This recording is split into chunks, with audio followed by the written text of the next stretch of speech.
Kemudian tentang Sultan Nizamuddin di Samarkand tadi, dia juga berperang. Bila diajak perang, dia kata dia berani, dia sanggup mati syahid dan sebagainya. Tapi bila Mongol serang, dengan mudah saja dia kalahkan dan dia terpaksa lari.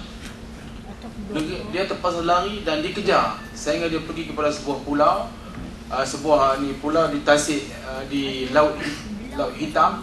Pergi ke pulau tersebut, orang Mongol berhenti mengejar kerana Mongol takut air, dia suka daratan saja. Jadi akhirnya dia mati dan tidak ada kain untuk nak kapankannya, cuma dia pinjam baju hamba dia tu. Jadi itulah lukannya sultan yang begitu berjaya sebab tidak ada cabaran. Yang saya sebut ni tidak ada cabaran. Malah askar kita pun kalau berperang sekarang ni ada masalah sebab apa? Tak pernah merasai peperangan. Ada pun mungkin sikit-sikit gaduh-gaduh dan kadang-kadang ada juga gaduh-gaduh ada dulu ada bergaduh sekali polis askar dengan polis bergaduh. Jadi bergaduh gitu-gitu saja. Tapi peperang cara terbuka tidak pernah diuji. Jadi kadang-kadang negeri yang begitu berjaya, kalau sekiranya tidak diuji dengan suatu perkara, dia menghadapi masalah.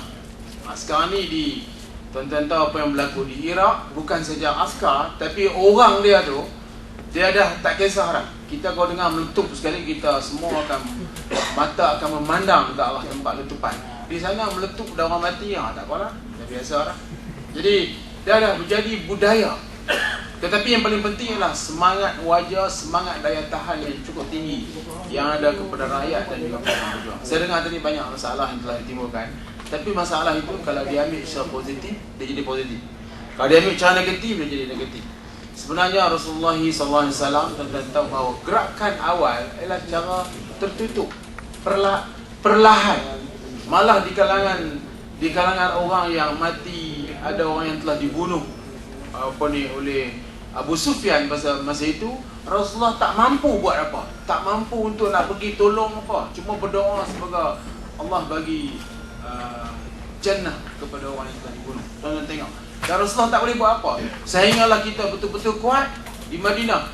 Rasulullah masuk juga ke Mekah balik, tak bunuh juga, cara yang cukup terhormat, kecuali kumpulan yang diketuai Khalid bin Walid yang Rasulullah pesan jangan tumpahkan darah. Dia masuk-masuk, dia tak peduli. Sebab apa? Dia kata kalau dia tak bunuh puak ni, nanti puak ni bunuh kita balik.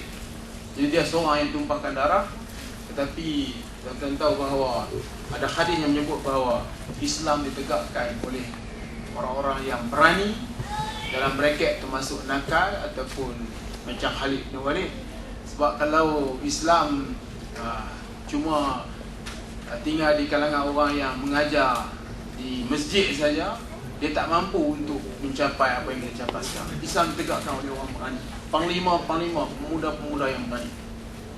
Tuan-tuan, jadi cabaran yang tuan-tuan telah hadapi sekarang ini, hendaklah kita hadapi dengan cara yang berhemah, dengan cara yang solid.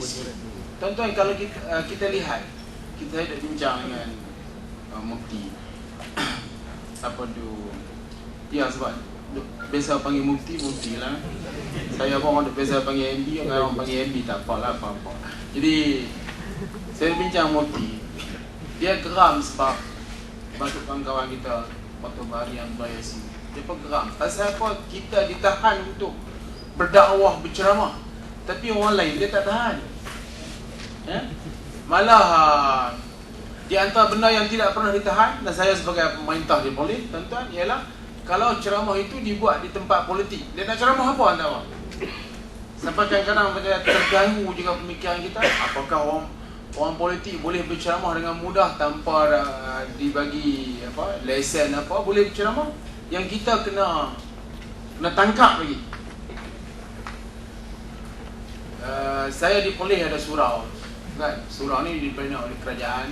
Polis ni satu-satunya negeri yang orang lain tak boleh buat surau lah. Tapi ada juga orang yang buat surau. Di kalangan parti politik buat surau. Saya tak boleh permit tindakan rubuhkan surau. Kalau ikut cara yang sebenarnya dibuat Rasulullah SAW, saya patut buat demikian. Sebab surau itu boleh pecah belah. Sebab apa? Di atas dasar esok akan tercop dalam kepala saya pergi rubuh surau. Tak rubuh.